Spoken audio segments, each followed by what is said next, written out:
Okay, this is a Genie, a Z34 22. Do a little, I guess, presentation on it or whatever. It's powered by a Kubota. Oh, this one's powered by a Perkins, but most of them are powered by a Kubota. Hydraulics is Sourdan Foss. They get weak way down the line, but most of the time these are good. This is what goes bad. That's your pump supply to your major pumps. This is one will drive the left, one will drive the right. Both of them will be powered to spool up your Z boom, because that's what the Z and Z34 means. This guy is mostly for your solenoid controls. Always replace your hydraulic filters every year. If this does get plugged, there is no relief. So I've had complaints, horror stories of customers saying that their complaint boils down to their high speed won't work. It's doggish if it's in high speed.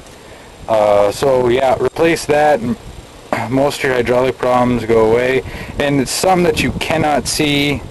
If you tear into it and look into that filter, you're not going to be able to see that filter is plugged, but it is. Another thing is this piece right here is a $600 part. Maybe $300-400, but I can tell you it's a lot. This boot is replaceable.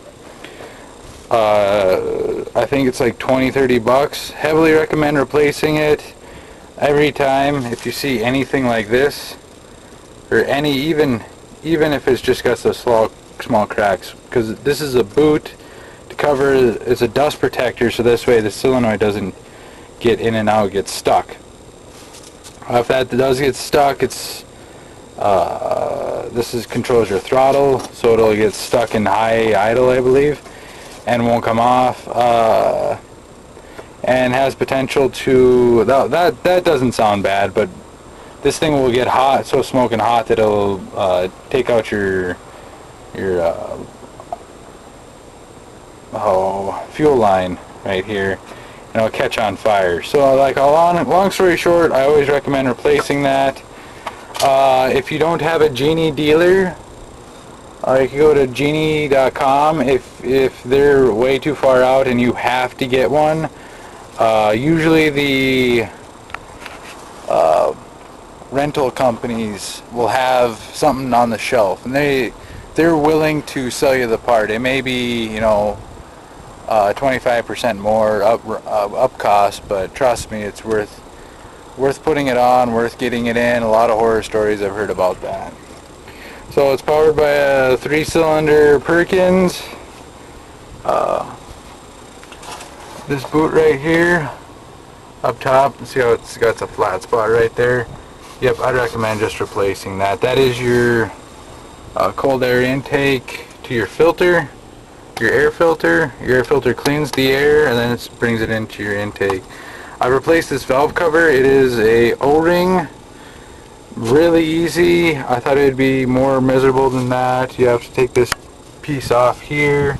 I take this bolt off, undo this guy, undo this guy. Like 5-10 millimeter bolts, maybe 10 millimeter bolts. And then I believe it's a Donaldson air filter. This does swing out.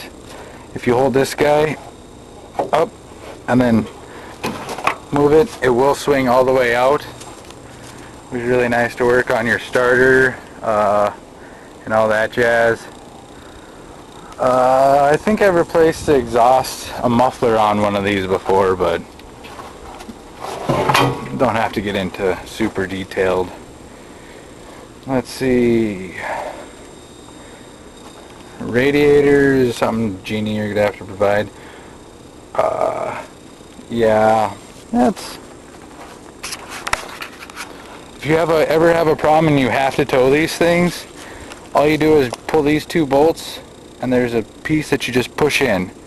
You push in all of them, and you keep those pieces, those caps off. So you push in all of those and you can roll this thing around. Makes it really nice to move. Let's see if you're okay, this is a diesel, so you got a green cap. You want to put diesel fuel in here. I've seen people put gasoline in here and it doesn't do very well. Yeah, a lot of this stuff is just electrical. Yeah, just don't make sure that it's free of any debris or damage or anything that could come in contact. Here, another hydraulic filter. That's your hydraulic return filter. By the looks of it, it's never been replaced, which is not good.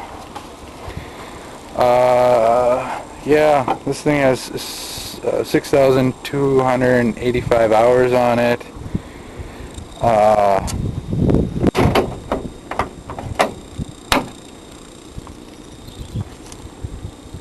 Yeah, these boots do get worn out. I think that's like a $15 item.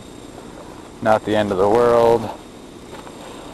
These tires though, there is a place, I don't know where, but if these things are starting to get old and you don't want to replace them with new because they're pneumatic, you can fill them up with you send them in and they fill them up with rubber stuff, and it makes it so that way you can punch through as many nails as you want wherever you want to go, and they're freaking heavy, but I've done that for a lot of customers now. So, and this one has your Chevy style side post, which thankfully Chevy got away from because that is a horrible design.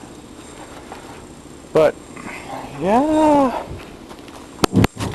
overall their Genie's not bad to work on, not hard to work on. Things can get confusing. They do have a tech support. Call the dealer. Just, you know, well, like I always say, keep it simple, stupid, and just walk through it. You know, should be able to figure it out. I guess if you have any more questions, comments, concerns, you can email me at mastertechnician007@yahoo.com or gmail.com. I don't really remember. But like always, save some cash and follow your dreams with you. Bye.